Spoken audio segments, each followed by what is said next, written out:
melakukan aktivitas pada hari ini, marilah kita bersama-sama bersyukur kepada Tuhan atas berkat yang Tuhan berikan buat kita semua. Mari kita bersama pujikan, kuat, hebat, dan besar.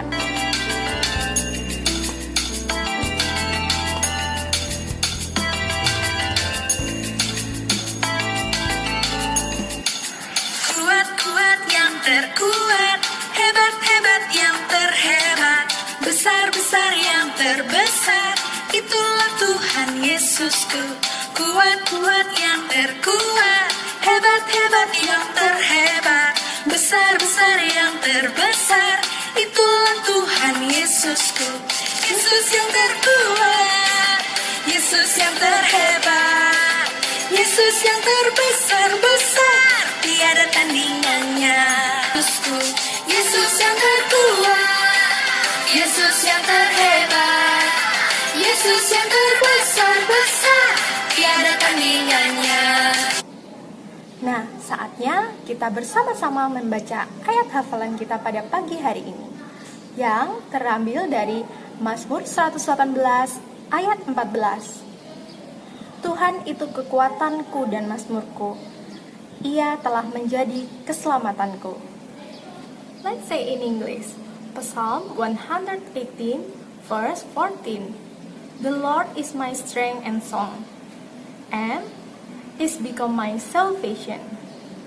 Sebelum kita bersama-sama belajar tentang firman Tuhan hari ini, mari kita pujikan pujian Ajarku Mengerti.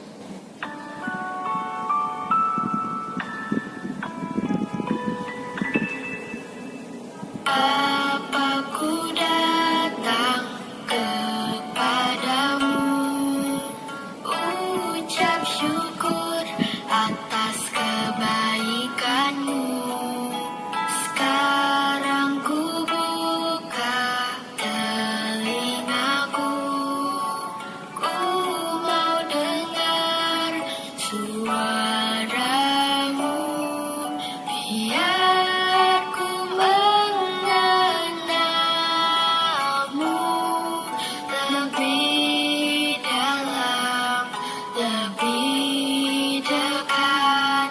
Bapa, ajarku mengerti tentang isi hatimu.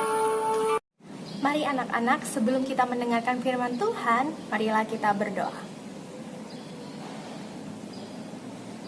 Tuhan Yesus yang baik, terima kasih Tuhan untuk pagi ini.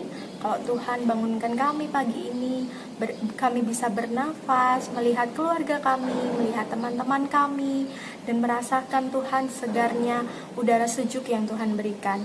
Tuhan, sebentar lagi kami akan belajar bersama-sama dengan teman-teman dan juga guru-guru kami tentang firman-Mu. Kiranya Tuhan memberkati kami, membimbing kami dalam memahami apa yang Tuhan mau kami lakukan pada hari ini.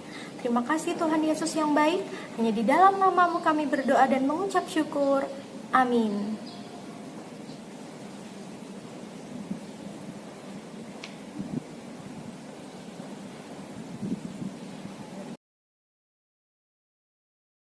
Anak-anak, orang Midian dan sekutunya ataupun kawannya bangkit untuk menghancurkan bangsa Israel. Beribu-ribu tentara Midian datang ke Israel dan berkemah di lembah Yijreel. Anak-anak, setan menghasut pasukan yang jahat itu untuk melawan Israel. Nah, anak-anak, ternyata setan tahu Allah sedang mengerjakan sesuatu yang indah bagi Israel. Nah, anak-anak, Gideon menjadi seorang yang pemberani.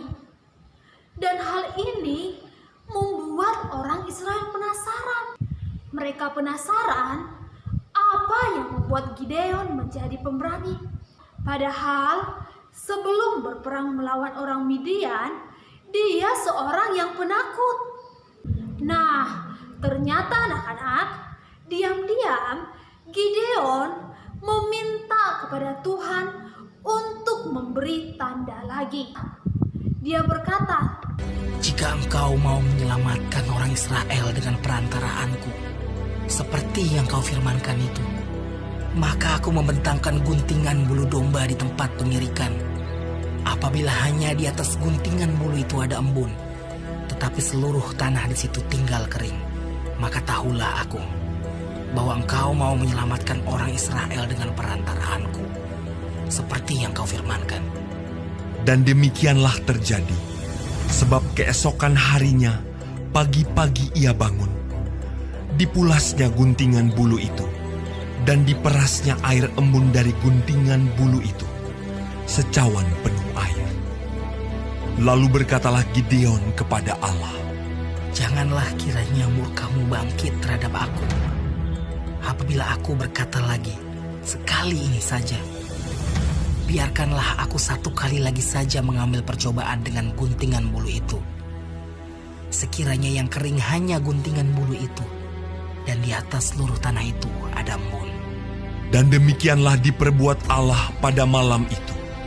Sebab hanya guntingan bulu itu yang kering, dan di atas seluruh tanah itu ada embun. Nah, anak-anak, sekarang Gideon benar-benar siap untuk menghadapi musuhnya. Ia mengumpulkan pasukannya sebanyak 32.000 laki-laki. Namun anak-anak, tampaknya Tuhan belum selesai berurusan dengan Gideon. Pasukanmu terlalu banyak, kata Tuhan. Aku tidak mau orang Israel menjadi sombong dengan kemenangan yang mereka dapat. Biar aku sendiri yang berperang untuk kamu.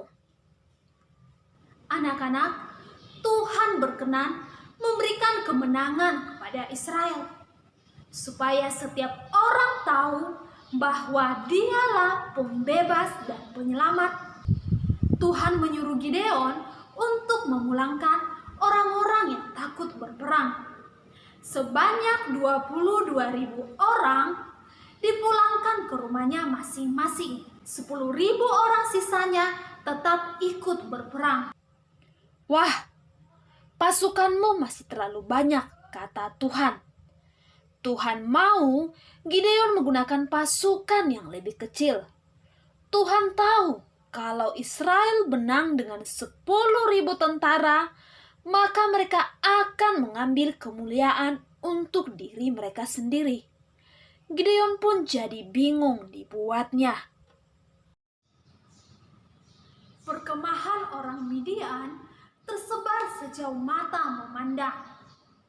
Bahkan orang Amalek dan suku lain dari timur ikut bergabung dengan orang Midian. Jumlah 10.000 orang saja sudah pas-pasan. Namun Tuhan berkata lagi, Perintahkan pasukanmu pergi minum di sungai. Setiap orang yang menghirup air dengan membawa tangan ke mulutnya, engkau pisahkan. Nah, anak-anak, hanya 300 orang yang berbuat seperti itu. Dengan 300 orang inilah Gideon harus maju berperang. Ada 9.700 orang yang berlutut minum air, dan Gideon menyuruh orang itu pulang. Untuk mendapatkan kemenangan dengan pasukan yang sedemikian kecilnya, kelihatan mustahil, anak-anak.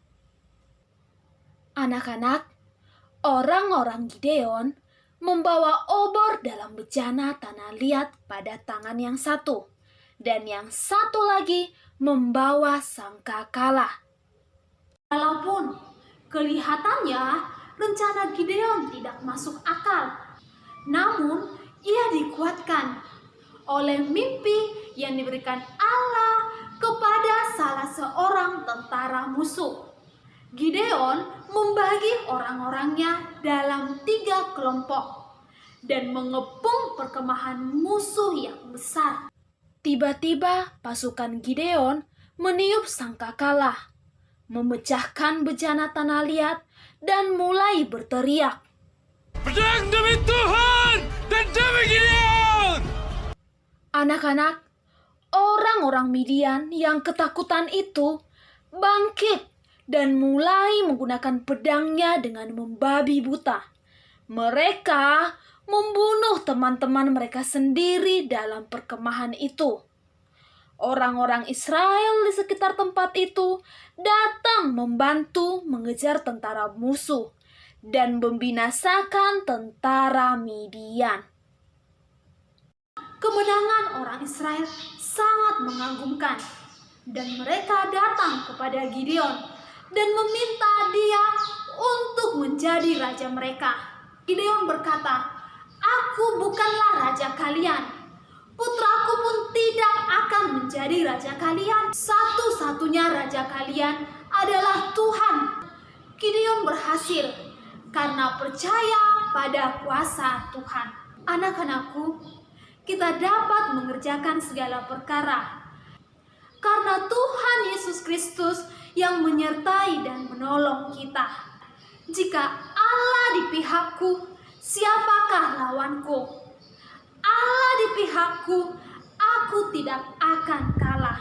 Amin untuk kebenaran firman Tuhan.